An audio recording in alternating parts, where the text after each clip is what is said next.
Então, muito boa noite a todos. É um prazer estar aqui para fazermos uma reflexão, mais uma vez, sobre esse tema tão importante da reforma íntima.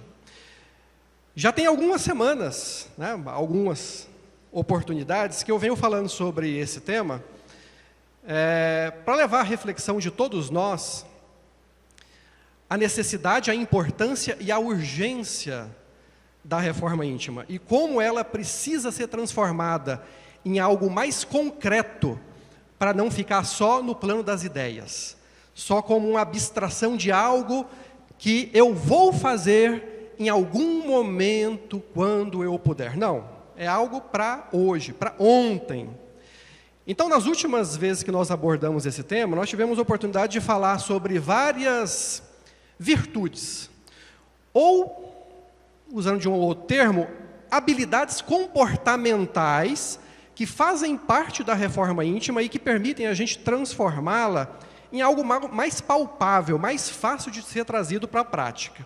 Habilidades do tipo cordialidade, honestidade, gratidão, otimismo, diligência, autocontrole, empatia, tolerância, humildade, caridade, perdão. Tudo isso são temas que, a princípio, podem parecer assim, muito abstratos, mas que podem ser traduzidos em atitudes práticas do nosso dia a dia, que nós precisamos, devemos colocar um foco cada vez maior para, de fato, a nossa reforma íntima andar, avançar. E hoje eu quero concluir essa série de reflexões falando sobre renúncia, que vamos colocar aí como o ápice da reforma íntima. É uma habilidade difícil de ser conquistada porque ela requer todas as outras, no mais alto grau. Então, renúncia a gente pode entender como a abnegação mais profunda, o desapego completo do ego, o sacrifício pessoal em prol do bem-estar dos outros. Só por essas definições dá para ver que nós estamos longe de chegar a esse patamar, Mas é isso mesmo, tudo em reforma íntima. Nós estamos longe porque o nosso objetivo é lá onde Jesus está. Esse é o nosso objetivo, chegar até lá. Quanto tempo? É muito. Mas pode ser mais ou menos demorado de acordo com a força de vontade que cada um coloca na própria reforma íntima. Ela foi deixada por última não à toa, porque para você falar que você pratica efetivamente a renúncia, você precisa antes desenvolver essas habilidades mais simples. Por exemplo, me renunciar totalmente o meu ego é difícil, mas ser uma pessoa mais cordial é muito mais fácil. São atitudes do nosso dia a dia, que a gente pode transformar, começar a refletir, para passo a passo a gente caminhar na reforma íntima, para lá na frente chegar nesse estado de renúncia, que é o que os espíritos superiores alcançam. Quando a gente fala, por exemplo, de caridade, oferecer aquilo que sobra para a gente já é um avanço, já é um ato de caridade. Agora, quando você oferece aquilo que te faz falta, é uma caridade num estado mais profundo ainda. Lembram de Jesus, quando ele falou sobre o óbolo da viúva? O que aquela pessoa rica deixou lá de donativos, uma alta soma, é uma caridade, é uma boa ação. Agora, a viúva, que estava passando dificuldade de criar os seus filhos, e o pouco que ela tinha, ela compartilhou com quem tinha mais dificuldade ainda, isso é um mais alto grau de caridade. Então a gente vai avançando na reforma íntima com esse objetivo de chegar na renúncia. Porque quando nós chegamos nesse ponto de conseguir, de fato, renunciar o nosso ego em prol do próximo, aí sim nós podemos dizer que nós vencemos o egoísmo. E lá no Livro dos Espíritos tem uma questão onde Kardec pergunta para os espíritos: Qual é a raiz de todos os males da sociedade? De todos os vícios do ser humano? Ele diz, é o egoísmo. Porque por trás de todos os vícios está o egoísmo. E eu quero fazer essa reflexão com base em uma pergunta que vem logo em seguida, que é a questão 917 do Livro dos Espíritos, onde Kardec pergunta então para os espíritos superiores. Uma vez que o egoísmo então é a raiz de todos os males, de todos os vícios, de todos os defeitos morais, como combater o egoísmo? E aí os espíritos superiores resumem, né, em alguns parágrafos. Eu quero ir fazendo essa reflexão com vocês em relação a esse ponto. Ele começa dizendo o seguinte, Kardec pergunta, como destruir o egoísmo? Um trabalho individual, de cada pessoa. Não é um líder que vai combater o egoísmo de todos dos seus liderados. Não é alguém que vai forçar uma sociedade melhor. Somos nós que vamos destruir o egoísmo e, por tabela, muitas pessoas assim transformam a sociedade. Então, quando Kardec faz essa pergunta, os espíritos respondem. De todas as imperfeições humanas, o egoísmo é a mais difícil de se desenraizar, porque deriva da influência da matéria, influência de que o homem, muito próximo da sua origem, não pôde libertar-se, e para cuja manutenção tudo concorre, suas leis, sua organização social, sua educação. Então, o que os espíritos superiores estão falando aqui? Primeiro, que o egoísmo é natural. É natural que nós, como seres dotados do livre-arbítrio, chegados à humanidade e podendo decidir o caminho que nós vamos caminhar, ou do bem ou do mal, é natural que nós, num primeiro momento, sejamos egoístas. Isso é, sejamos mais focados em nós mesmos do que nos outros. É natural, porque a luta pela vida faz com que cada um cuide de si. Ao mesmo tempo, nós percebemos que mesmo no reino animal, onde a luta pela vida é mais dura ainda do que para nós, você vê a solidariedade, a ajuda mútua entre os indivíduos acontecendo, principalmente nos animais superiores. Observa, por exemplo, os animais sociais, como um grupo de felinos qualquer, ou praticamente todos os tipos de primatas, são seres que criam sociedades que uns ajudam os outros, mesmo lá, entre os animais. Então, isso nós percebemos que o egoísmo ele vai retrocedendo à medida que essa visão do conjunto, ela vai ganhando importância. Então, é natural, nesse primeiro momento em que nós estamos, nós sermos ainda muito influenciados pelo egoísmo. Só que ele atrapalha a evolução para novos estágios. Nós iniciamos a humanidade assim, mas nós não sairemos dela enquanto nós formos egoístas. Nós estamos muito próximo da nossa origem como humanidade, mas o caminho para avançar é ir combatendo o egoísmo, é passo a passo, não existe uma fórmula mágica para resolver isso de uma vez por todas, mas é preciso uma dose de esforço pessoal, porque se nós deixarmos simplesmente as coisas por si só, a tendência é continuarmos presos à matéria, continuarmos presos ao egoísmo, continuarmos presos à visão de que o nosso papel aqui é só garantir a nossa sobrevivência, garantir a nossa felicidade e só. Não é. Os Espíritos vieram nos deixar claro isso. Depois ele prossegue dizendo o seguinte: o egoísmo se enfraquecerá à proporção que a vida moral for predominando sobre a vida material. Observem, os animais têm vida material e só. Eles têm o instinto que faz com que eles cumpram o seu papel na natureza. Por exemplo, o João de Barro.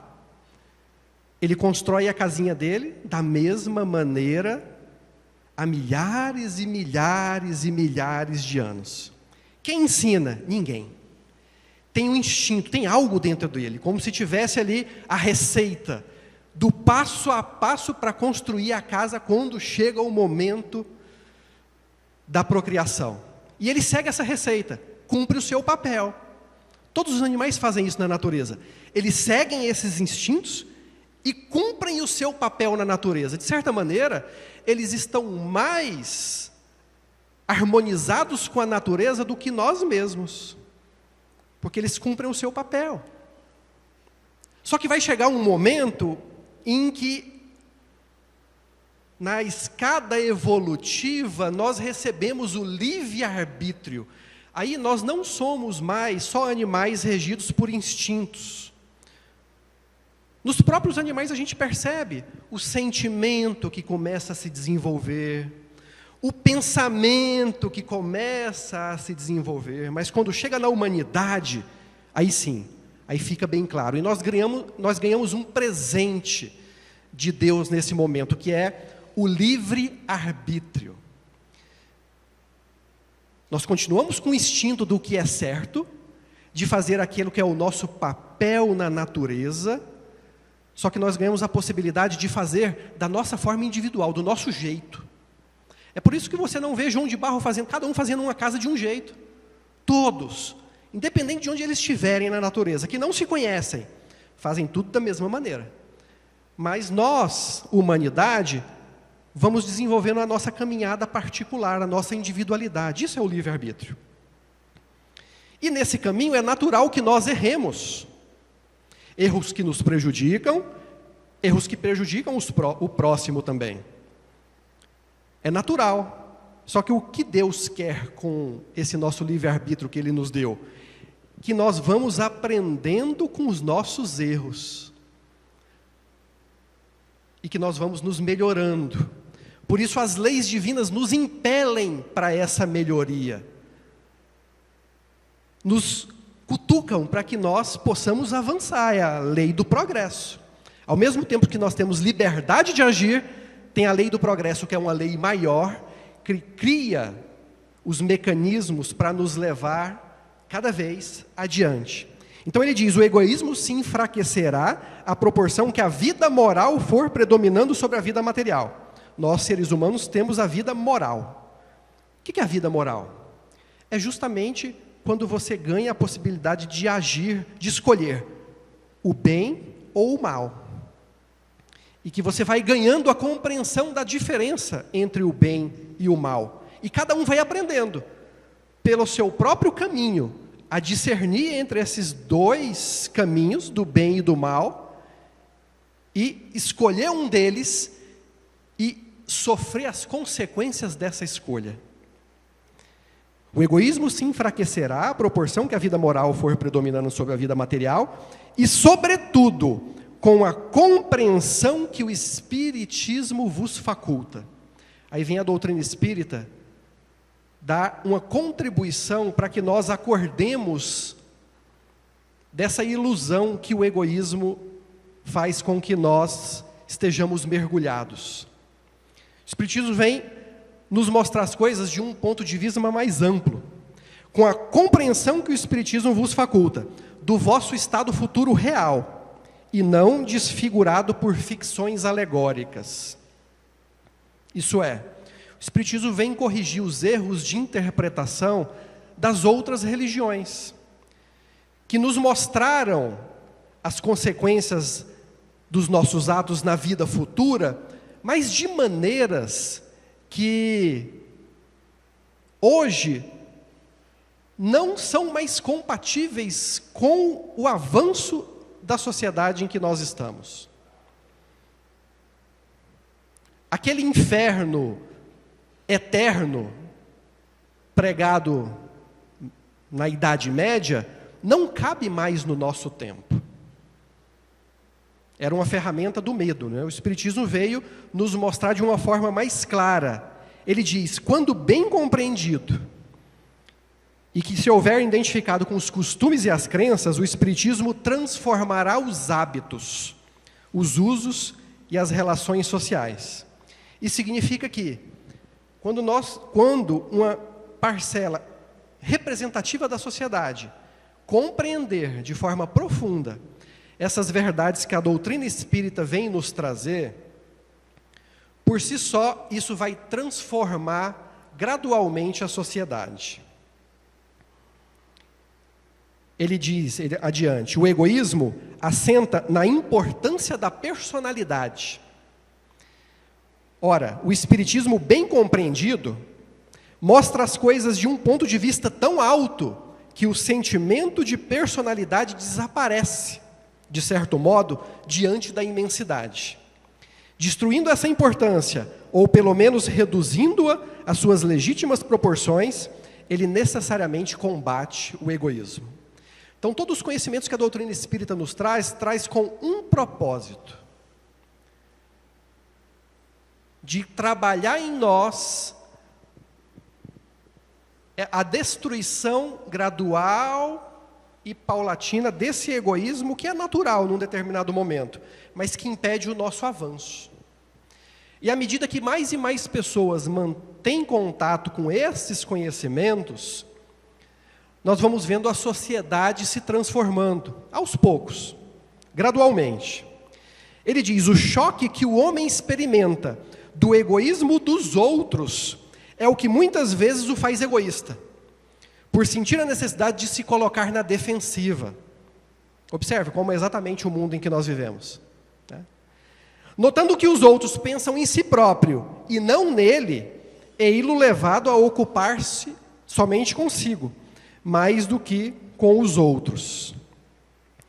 E aí ele vai dizendo que esse conhecimento vai está transformando a humanidade. E aí mais à frente ele diz o seguinte: em face do atual extravasamento de egoísmo, que é o que a gente está vendo na nossa sociedade, grande virtude é realmente necessária para que alguém renuncie a sua personalidade em proveito dos outros.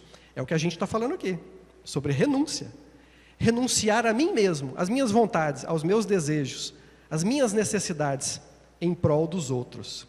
Grande virtude é necessária para que alguém renuncie a sua personalidade em proveito dos outros, que com frequência não lhe agradecem. Principalmente para os que têm essa virtude, é que o reino do céu se acha aberto. A esses, sobretudo, é que está reservada a felicidade dos eleitos. Então, o que os espíritos superiores estão dizendo aqui é o seguinte: enquanto nós não chegarmos nessa condição da nossa capacidade de renúncia ser maior do que o nosso egoísmo, nós não vamos alcançar esse reino dos céus prometido por Jesus. E a sociedade coletivamente não vai viver essa felicidade dos eleitos, que é dita aqui. É um trabalho individual, mas que reverbera na sociedade como um todo. E aí a gente fica pensando, será que um dia isso vai acontecer? Da maior parte da sociedade conseguir vencer o egoísmo, se renunciar uns em favor dos outros, para que a sociedade como um todo esteja transformada, para que nós vivamos aqui momentos de paz, alegria, sem esse tumulto, essa turbulência que a nossa sociedade impõe. E aí os próprios espíritos vão nos dizer que sim, isso vai acontecer e está próximo, mas que cabe a cada um de nós construir essa sociedade. Quando? Está lá em Gênesis. Ele começa dizendo o seguinte: no Gênesis, último livro da codificação, Kardec pergunta os espíritos e eles nos falam sobre os tipos de planetas do universo. E aí quem já estudou um pouquinho da doutrina espírita conhece bem esses tipos, né? Planetas inferiores são aqueles planetas que dão origem à vida, as primeiras vidas dos seres vivos. A nossa Terra já foi um planeta inferior, há bilhões de anos atrás. Planetas de provas e expiações, que é exatamente o planeta que nós estamos hoje, onde o mal predomina sobre o bem. Observem, existe o mal, mas também existe o bem. Só que o mal predomina, então ele cria essa atmosfera de insegurança, de sofrimento, né? A gente vê tantas coisas ruins acontecendo ao nosso redor. Esse é o planeta de provas e expiações. Depois vem o planeta de regeneração, é um planeta onde o bem predomina sobre o mal. Observem, o mal ainda existe, mas o bem ultrapassa o mal. Aí a atmosfera se transforma. Já é um planeta muito mais fácil de se viver. Você consegue ter paz de espírito, tranquilidade, não viver com medo das coisas que vão acontecer, né? É o planeta de regeneração. E aí vem os tipos de planetas depois. Planetas ditosos ou felizes. E finalmente os planetas celestes ou divinos, que são o último estágio. Hoje, diz lá na Gênese, nós estamos num planeta de provas e expiações. Então é natural tudo isso que nós estamos vendo. Vários planetas no universo passam pelo mesmo tumulto, pela mesma turbulência que nós estamos passando. Mas nós estamos no final desse estágio de provas e expiação. O planeta Terra está passando por uma transição que vai levá-lo a um planeta de provas e expiação para um planeta de regeneração, onde o bem predomina. Isso é, onde mais habitantes, mais espíritos encarnados conseguem renunciar a si mesmos em prol da coletividade. Lá ele vai dizer que antes os espíritos diziam: os tempos estão chegando. Mas hoje eles já dizem: os tempos são chegados, já chegaram. Aí a gente pergunta: quando, né? Quando? Eu quero tanto saber quando é que a Terra vai ser um planeta de regeneração, para eu poder estar livre, né, de toda essa turbulência e tudo mais. Gente, pipocam milhares de datas e previsões na internet. Cuidado, cuidado com essas previsões. Porque já disseram que o mundo ia passar por uma grande transformação na virada do século, o milênio, né, 2000 para 2001. Depois o número foi 2012. Depois o número foi 2019. E aí, fora as previsões anteriores, né? Que o mundo ia acabar em 1666 e depois tantas outras datas. Cuidado. Eu só confio em uma previsão mais ou menos, que nos direciona mais ou menos para quanto tempo falta para, de fato, estarmos claramente em regeneração. Observa, nós estamos no meio do caminho. O planeta é provas de expiação, indo para a regeneração. Então nós estamos vendo as duas coisas. Mas a partir de quando nós podemos dizer claramente regeneração? Aí eu vou buscar Emmanuel, pela psicografia de Chico Xavier. Chico teve, na década de 70, num programa da extinta TV Tupi. Talvez aqui muitos tenham assistido ou visto reprise. Foi em 1971. Onde ele falou, né, ele respondeu a várias perguntas, foi sabatinado por diversos líderes religiosos, cientistas, a respeito dos mais diversos assuntos. Ele foi lá para um programa de 30 minutos e o programa acabou durando 3 horas. Foi a maior audiência da TV brasileira desde então. Percentualmente falando, a maior parte dos televisores do Brasil todo estavam ligados na TV Tupi, nesse tempo. Claro que em números absolutos, era uma quantidade de pessoas muito menor do que a população de hoje. Mas lá ele fez várias previsões. Uma delas é que o nosso planeta iria passar por essa transição e as coisas iriam tomar um rumo ou outro de acordo com o comportamento que a gente tivesse ao longo de um certo período. E ele disse o seguinte, que Emmanuel disse para ele que, quando o homem chegou à Lua, em 1969, houve uma reunião de seres angélicos aqui nas proximidades do planeta, para julgar o destino da humanidade, se ela ia por um caminho ou por outro. E a humanidade não estava muito bem na fita, não. nesse momento. O nosso destino seria mais difícil, muito mais desafiador. Mas conforme Chico disse depois, Jesus advogou a nossa causa, a nosso favor, pedindo um tempo extra para que nós entrássemos minimamente em paz conosco mesmo. E a espiritualidade maior deixou um tempo, ofereceu esse tempo e disse o seguinte, olha, observe, 1969, corrida espacial, por trás dela a corrida armamentista, corrida atômica. O mundo com armas atômicas já em duas grandes superpotências. Já tinha explodido 2 vezes, Hiroshima e Nagasaki. As duas potências com armas nucleares. E a espiritualidade falou, se o ser humano não entrar numa guerra atômica nos próximos 50 anos, a humanidade vai seguir por um caminho melhor. Essa transformação. A regeneração vai acontecer de todo jeito, mas vai ser mais suave.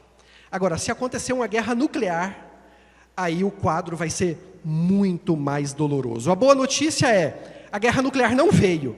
Vencemos esse prazo, que terminou em 2019. A regeneração prossegue. Ela tem os seus desafios, mas ela foi muito suavizada. Então, cuidado com previsões que falam que a regeneração vai ser um processo de grandes cataclismos. Vulcões entrando em erupção no planeta inteiro, tsunamis de ondas de 30 metros, meteoro caindo sobre a Terra. Cuidado, prefiram ficar com Emmanuel. Emmanuel vai nos dizer o seguinte, que, respondendo a perguntas, milhares de perguntas que foram enviadas para Chico, que ele não pôde responder lá ao vivo, né, nesses programas da TV Tupi. Um durou 3 horas, o outro durou 4 horas, quando ele foi chamado a voltar, recorde absoluto de audiência. E as perguntas que não foram respondidas ao vivo, ele respondeu por escrito também, deu origem a 2 livros. Livro Plantão de Respostas. Tem 2 volumes esse livro. Onde Chico Xavier vai dizer, lá nesse livro, o seguinte.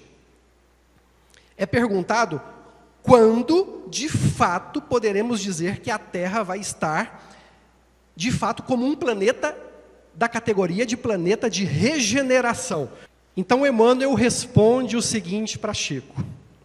Emmanuel, segundo Chico, Emmanuel afirma que a Terra será um mundo de regeneração por volta de 2057. Gente, vamos fazer uma conta.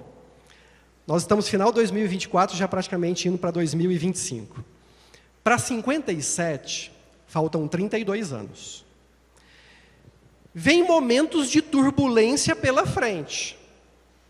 Está escrito lá em todas as obras. É só você ler o Evangelho segundo o Espiritismo, é só você ler a Gênese, as obras de Chico Xavier, e tem um conjunto de obras de Divaldo Franco, pela psicografia, se eu não me engano, de Manuel Filomeno de Miranda, que fala exatamente da transição planetária. Vem nos alertar que temos, sim, turbulências pela frente, mas não catastróficas, desse sentido de acabar com o planeta Terra.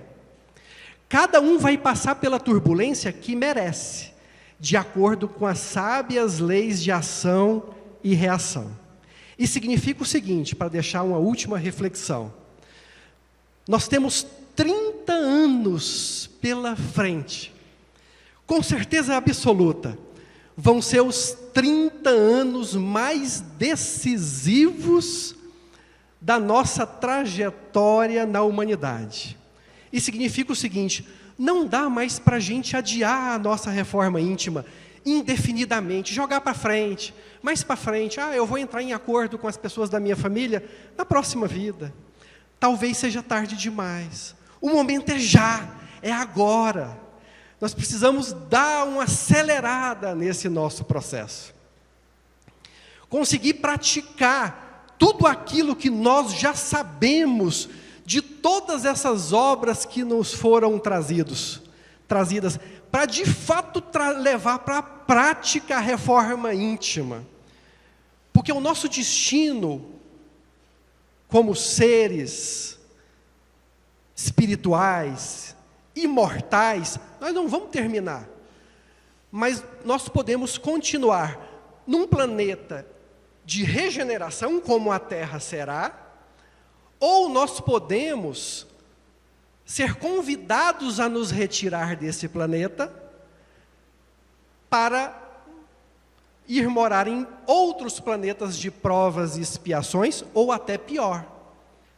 Então, isso é um alerta que a espiritualidade vem nos dando há bastante tempo. E agora ela tem uma data, 2057. Não vamos deixar para passar 2050 para fazer, não. Vamos começar a praticar o mais rápido possível tudo isso. Serve para mim, eu lembro sempre disso. 30 anos passa assim, ó, voando, né? E a gente precisa cada vez mais combater esse egoísmo em nós e praticar essa renúncia, que vai crescendo de forma lenta e gradual, para quando chegar 2057, nós podermos ter tranquilidade e paz de espírito de saber que a gente fez o que podia dentro desse período e a gente vai ter a felicidade de continuar numa terra transformada, uma terra que vai ser esse reino dos céus que Jesus já nos contou há mais de 2000 anos. Obrigado a todos pela oportunidade de fazer mais essa reflexão e espero estar aqui nesse planeta e encontrá-los todos num planeta muito melhor do que esse que nós vivemos hoje, né? Obrigado.